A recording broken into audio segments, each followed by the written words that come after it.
saya ini sudah hancur, tidak ada apa-apanya lagi gitu. Mungkin pertolongan Allah mungkin nggak akan mau karena saya udah terlalu banyak dosanya kan. Kayaknya Allah nih bakal ngancurin kita nih. Kayaknya Allah bakal ngancurin kita nih. Itu aja yang diomongin berapa bulan terakhir ini. Allah nih pasti ngancurin kita ini. Pasti ngancurin kita nih.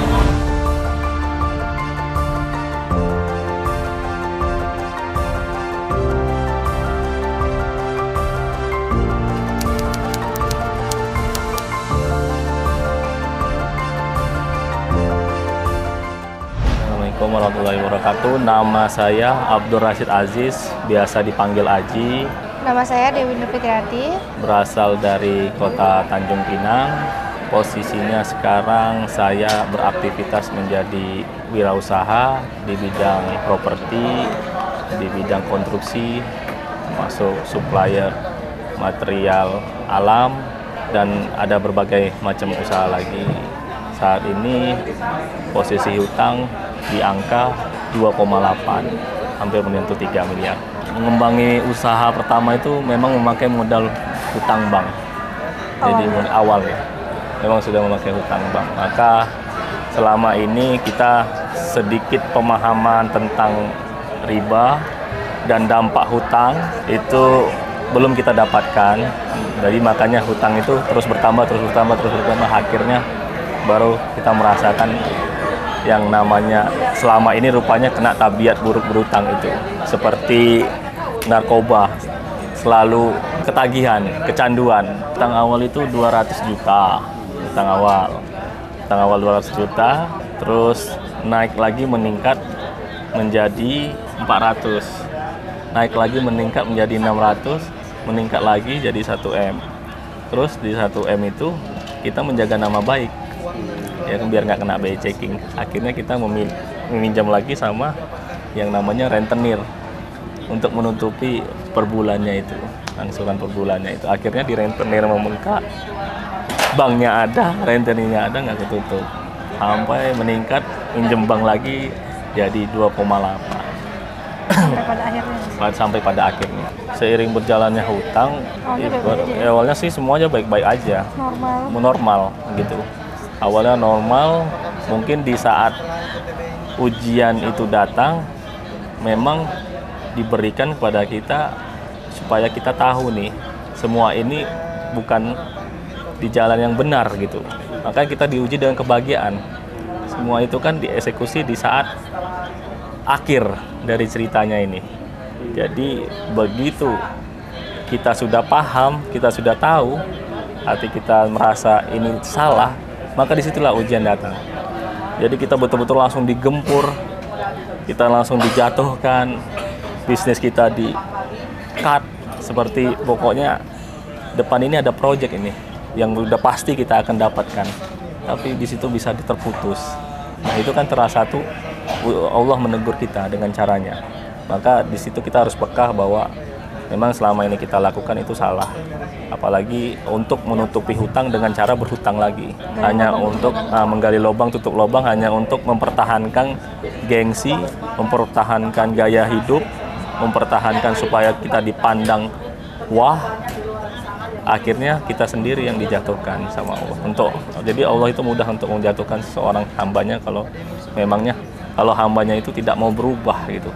Dikasih tahu ngeyel, dikasih tahu ngotot, merasa paling benar, merasa sombong di dunia ini, tidak membutuhkan Tuhan. Akhirnya itulah ujiannya. Luar biasa.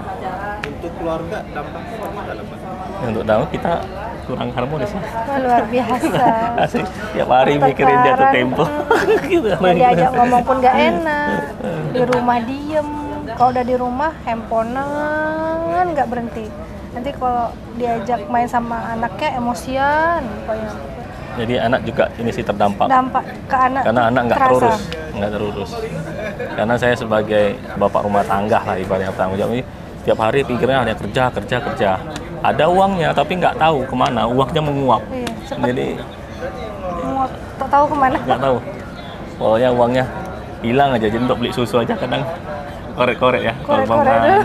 Coba ada berapa ya untuk beli susu habis. Tapi itu loh kalau dapat duit nggak ada yang tersisa, pasti uap habis. Padahal duitnya banyak ya. Banyak. Di rekening banyak ya. Tapi sebentar aja, sejam aja udah habis. Sejam, satu hari pun bisa bertahan, udah luar biasa itu. Satu hari, aduh ya Allah, astagfirullahaladzim. Yang paling miris terdampaknya yaitu kita kurang perhatian sama anak, akhirnya anak itu juga tidak memperhatikan kita. Jadi kita suruh dia membantah, kita ngasih pelajaran, dia nggak terima masukan dan pelajaran dari kita gitu. Anak semakin membangkang sama orang tuanya. Mungkin salah satunya ya dengan mereka kurang kasih sayang, kurang perhatian.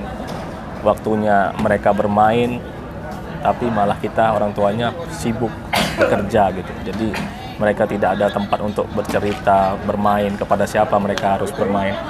Akhirnya dia meluapkan kekesalannya itu dengan membangkang dengan orang tua.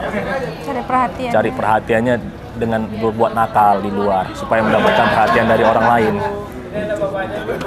Ya, jadi dampaknya di rumah, karena di rumah tidak ada yang bisa memperhatikan mereka. Usia yang paling putranya berapa? Putra? Yang paling usianya 7 tahun ya, 8 ya, yang paling besarnya. 9. Oh 9, sampai Bapaknya aja nggak tahu. berutang, umur aja nggak tahu. Kadang anak aja nyebutnya juga salah, anaknya 4 dibilang 3. Yang diinget cuma angkanya aja di sini. Nah, jadi kalau diajak ngomong udah susah lah pokoknya, udah kacau. Kalau anak nggak suka sama bapaknya sekarang, nggak usah sama papa lah, nggak usah sama papa. Kalau kayak sekolah ya, mau antar sekolah, nggak usah sama papa lah, mama aja yang nganter gitu. Nggak mau sama bapaknya, karena bapaknya juga memang jarang banget main sama anaknya, jarang. Tiap hari tuh, satu hari belum tentu ada, karena dia pulang langsung udah jangan ganggu papa dulu ya, papa nih lagi pusing, langsung masuk kamar. Nah, padahal anaknya kan nggak tahu apa-apa nih, anaknya kan taunya bapaknya pulang mau main, tapi bapaknya juga nggak ngerti juga, karena itulah mungkin karena tekanan itu kan banyak, jadinya dia nggak mikir sampai ke situ. Kadang-kadang sedih sih kalau kayak gitu. Jika ada tekanan hal tersebut, mikirin utang kan pastinya kan, jatuh tempo. Itu untuk dampak kesehatan bagaimana Pak? Apakah masih bisa tidur nyenyak atau bagaimana? Atau buka HP juga kadang udah nggak mau buka gitu, Iya. udah mau deket-deket jatuh tempo. Bener, saya nih kalau untuk tidur alhamdulillah masih bisa tidur. Dan bangunnya tuh selalu pagi. Karena kenapa? Kalau misalnya saya nggak bangun pagi, rasanya waktu itu cepat berlalu. Makanya saya harus bangun sebelum subuh. Jadi kalau subuh itu kita sudah sholat subuh, jadi itu waktu tuh panjang. Jadi saya udah mulai kerja itu subuh. Subuh itu saya sudah mulai ke proyek, sudah mantau-mantau. Jadi kalau saya udah bangun jam 8, itu rasanya udah malas bekerja. Karena bentar lagi pasti ada yang nelpon lagi gitu. Saya bahkan kalau sebenarnya hampir nggak bisa hidup tanpa handphone. Karena handphone tuh harus hidup terus. Jadi di handphone itulah ada nagih hutang, ada ngasih cuan, ibaratnya kan ngasih ke kita kan ada rezeki dan ada mudarat, ada maksiatnya semua ada di situ. Jadi handphone itu sekarang di TBE ini saya hilangkan 2 hari tanpa handphone. Jadi apapun yang terjadi ya udah saya ikhlaskan. Nyaman nggak? Nyaman, rasanya nyaman. Tapi begitu buka handphone lagi Pusing. pusing. Bukan rahasia umum lagi. Rahasia umum. Masalah. Kira Bapak udah berapa lama menjalani hidup seperti ini?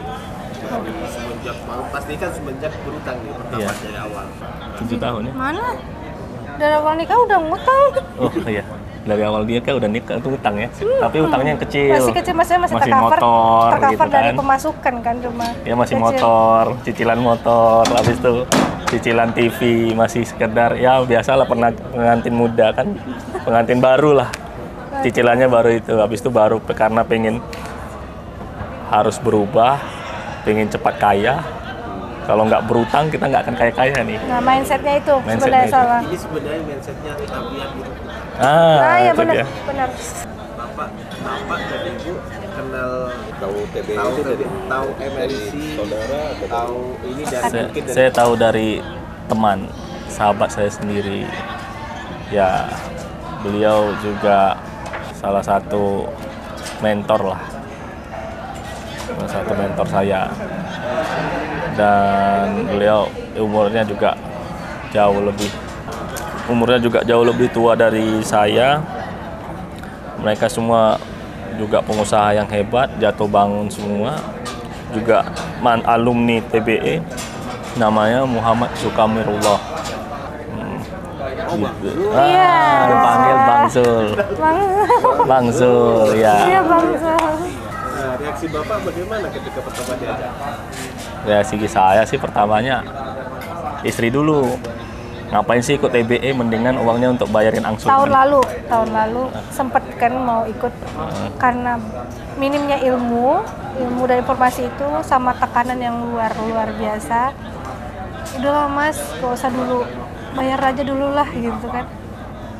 Ya udahlah, jadi ikutlah, jadi gak jadi gitu. Jadi Sampailah yang di sekarang ini malah istri yang ngajak. Jadi itu last minute itu. Begitu kita tahu infonya itu tanggal 30 ya. Tanggal 30 kita tahu 31 kita tahu infonya. Istri suruh ikut. Nah, sementara kita nggak ada dana ini. Nggak ada dana. Persiapannya. Jadi langsung dengan nekat saya telepon WA Bang Jul. Bang Jul, saya mau ikut nih, tolong kontak orangnya. Siapa gitu. Akhirnya Bang Jul merekom dari panitia TBE Kang Sui kan suruh hubungi saya. Langsung saya dengan bismillah aja. Kang Sui, ini saya transfer DP-nya. Dan itu belum ada uang untuk nanti registrasi, itu belum ada. Belum ada kepikiran. Belum ada. Aduh, bagaimana cara ngelunasinnya nih. Tapi saya udah bayar dulu, saya masih pesan tiket. Udah pesan tiket pesawat sama bayar, tapi uang untuk sisanya belum ada ya. Yang penting saya bilang, yang penting kita sampai dulu. Yang penting Mungkin kita sampai dulu. Pokoknya kita harus sampai. Gimana pun caranya pun kita harus sampai. Qadarullah, sebelum mau berangkat, alhamdulillah uangnya ada gitu. Ada. Itu qadarullahnya. Yang saya mikir itu nggak akan bisa nyari uang dalam waktu sekejap tanpa pertolongan Allah gitu. Berarti saya yakin bahwa saya niat untuk mengikuti TBE itu ridhonya Allah. Kalau TBE ini tidak baik, tidak benar, maka pasti Allah akan menyusahkan saya, perjalanan saya lah sampai ke sini. Alhamdulillah semuanya lancar, dilancarkan sama Allah. Jadi memang TBE inilah sumber ilmu pengetahuan buat kita supaya kedepannya bisa membangun bisnis dengan syariat-syariat Islam dan meninggalkan yang dilarang sama Allah. Yang paling mengena itu satu, selama kita masih ada hutang, apalagi itu riba, maka hutang itu akan terus meningkat, terus canduan. Candu yang paling pertama. Candu meningkat, terus selalu ada masalah, tidak ada keberkahan. Berdusta, sering berdusta. Tapi alhamdulillahnya kita selalu harmonis itu. Saya yang mencoba untuk harmonis. Nah, walaupun saya sendiri yang emosi, kadang istri yang selalu melembutkan. Tapi kadang istri juga yang menjatuhkan. Jadi istri ini memang fungsinya strategis nih. Kalau ibarat di tim bola kan, dan ininya wasitnya. Nah, jadi yang mengatur permainannya nih. Kalau begitu kita ada pelanggaran sih dia kasih kartu kuning. Nah, begitu kita pelanggarannya sedikit di mata dia, pelanggarannya itu besar, dia kasih kartu merah, menjatuhkan kita keluar out. Masalah. Istri luar biasa. Saya alhamdulillah mendapatkan istri yang selalu bersabar gitu dengan keadaan situasi apapun. Mereka selalu istri saya ini selalu menerima saya apa adanya gitu. Karena biasanya rata-rata orang kalau udah hancur ekonominya, udah hancur usahanya, pasti ditinggal sama istrinya. Apa sih yang Bapak dapat pelajari yang dari hari yang kedua yang benar-benar membuat Bapak itu pengetahuan sesuatu yang soal ini Bapak kayak seperti terlahir kembali lah. Di awal itu kita kan dikasih tahu kisi-kisinya. Jadi di hari pertama tuh supaya kita tuh disadarkan. Nah, di hari keduanya yang bikin saya itu bisa semangat lagi, yaitu ternyata ada dalil yang menyatakan walaupun dosa kita itu sebesar apapun, selama kita bersungguh-sungguh berniat untuk bertobat dan tidak akan mengulanginya lagi, maka Allah akan membantu kita menyelesaikan semua permasalahan dunia. Karena bagi Allah dunia itu kecil. Makanya di situ saya yakinkan, karena itu omongan dari Allah, itu yang saya akan pegang teguh, janji Allah tersebut. Karena selama ini saya merasa saya ini sudah hancur, tidak ada apa-apanya lagi gitu. Mungkin pertolongan Allah mungkin nggak akan mau karena saya sudah terlalu banyak dosanya kan, dosa riba, dosa, aduh banyak Sampai sekali. maaf saya potong. Sampai beliau ini pernah bilang kayak gini. Kayaknya Allah nih bakal ngancurin kita nih. Kayaknya Allah bakal ngancurin kita nih. Itu aja yang disebut dia.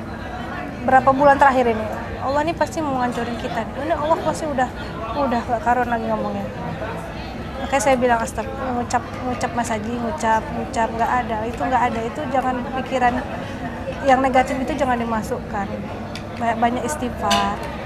Selalu aja itu aja yang diomongin berapa bulan terakhir ini. Allah ini pasti ngancurin kita ini, pasti ngancurin kita gitu. Itu terus yang diomongin gitu.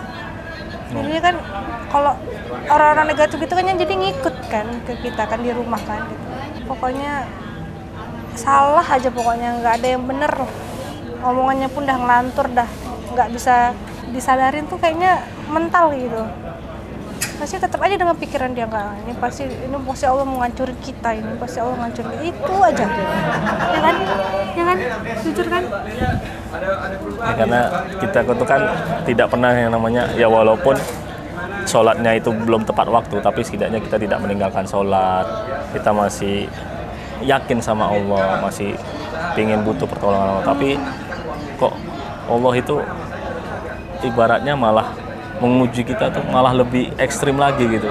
Udahlah kita diuji dengan ekonomi, ditambah lagi ujian dengan masalah di luar ekonomi, termasuk anak, istri, dan keluarga yang lain gitu kan. Jadi kan beban kita nih terlalu berat gitu untuk bisa menyelesaikannya gitu. Merasa kan, wah ini dengan ekonomi saya udah hampir roboh gitu loh. Apa diuji lagi dengan ini? Ternyata kan setelah saya membaca dalilnya, Allah itu menguji umatnya sesuai dengan kemampuannya, dan Allah juga meyakinkan bahwa jangan bilang kamu sudah beriman tapi kamu tidak diuji kan gitu ada. Makanya saya baca-baca dari Quran dan hadis, termasuk dalilnya ada di situ, saya semakin semangat untuk menjalani kehidupan dan memulai lagi walaupun ibaratnya saya sudah tidak punya apa-apa lagi, tapi setidaknya saya masih punya iman. Ya itulah sebagai bekal untuk saya memulai usaha dengan syariat Islam. Yang saya dapatkan di TBE ini itu ketenangan, kebahagiaan yang luar biasa sebagai modal saya nanti untuk kedepannya akan saya lewati. Setelah dari TBE ini kan saya akan menjalani kehidupan sehari-hari lagi. Maka dengan modal yang diberikan sama TBE ini untuk menguatkan fundamental kita terhadap utang dan syariat-syariat Islam yang harus kita tegakkan, menjauhi larangan yang sudah diperintahkan Allah dan mendekati yang diperintahkan sama Allah yang sudah diatur di dalam Quran. Untuk kedepannya saya berazam dalam tahun 2024 bulan Maret saya harus sudah bisa menyelesaikan hutang saya tanggal 8. Amin. Dan terus setelah hutang selesai saya mulai usaha dari nol walaupun tidak punya apa-apa. Kita dengan modal bismillah aja, mulai dari yang kecil, insya Allah bisa menjadi besar. Amin. Ajakan buat Bapak Ibu untuk orang-orang yang masih merasa dia itu masih mampu untuk bayar. Mungkin begitu.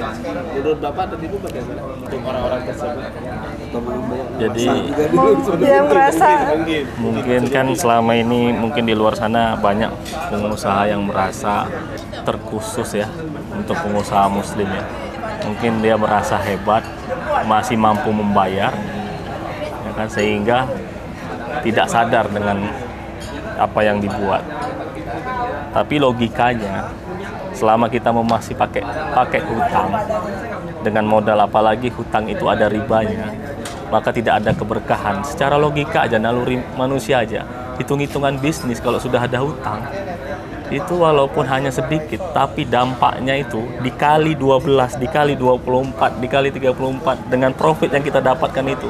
Kalau dihitung lebih besar lagi kita membayar bunga ribanya dibandingkan profitnya.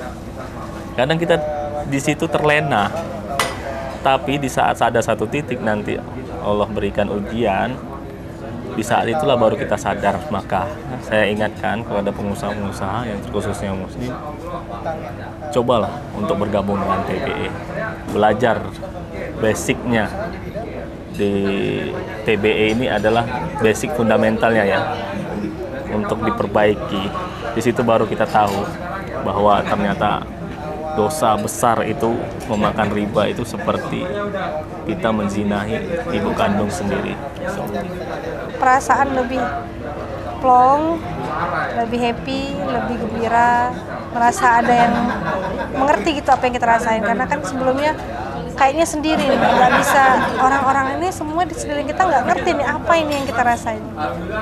Bahkan kalau cerita malah dicaci ya, itulah kebanyakan utang. Ya, itu. Itulah siapa suruh. Udah sering sampai itu udah percuma ngomong sama ini, kayaknya nggak masuk gitu kan, nggak ngerti dia nih apa yang dirasain, apa kemasannya, kayak nggak ngerti. Iya, bukan sefrekuensi.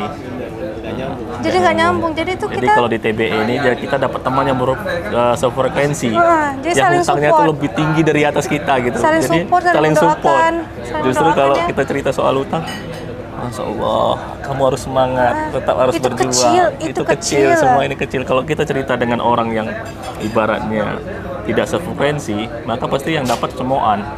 hinaan. Itulah, siapa suruh berhutang. Gara-gara hutang lihat tuh semuanya dipusing. Kacau kan? Nah, tengok Jadi kacau keluarganya berantakan Keluarganya kan? berantakan malah. Masya Aduh, ini Allah. apaan sih, malah tambah pusing gitu, bukan Padahal tambah tenang. yang ngomong itu belum tentu dia tidak punya hutang. Mungkin hutangnya lebih banyak. Astagfirullah, karena dia masih mampu aja ya. Karena mungkin masih mampu. Kapasitasnya masih mampu. Nah, semoga ke depan saya sama keluarga bisa mengikuti terus pembelajaran setelah TBE ini sampai kami bisa melunasi hutang dan kita tetap menjadi keluarga. Kalau di TBE ini saya merasakan teman, rasa saudara. Walaupun kita baru kenal hari ini, tapi terasa banget ikatan persaudaraan dan kekeluargaannya itu kental banget. Makanya saya merasa sedih hari ini saya harus kembali lagi dan meninggalkan teman-teman seperjuangan yang ada di alumni TBE Bogor ini. Makanya saya selalu berdoa kepada teman-teman yang ikut TBE di Bogor ini, semoga kita selalu diberikan umur panjang sehingga suatu saat kita bisa bersilaturahmi, tapi kita tidak membicarakan hutang. Kita sudah membicarakan bisnis ke depan. Kita tinggalkan hutang itu. Terima kasih. Amin. Cukup sekian dari saya. Terima kasih. Assalamualaikum warahmatullahi wabarakatuh.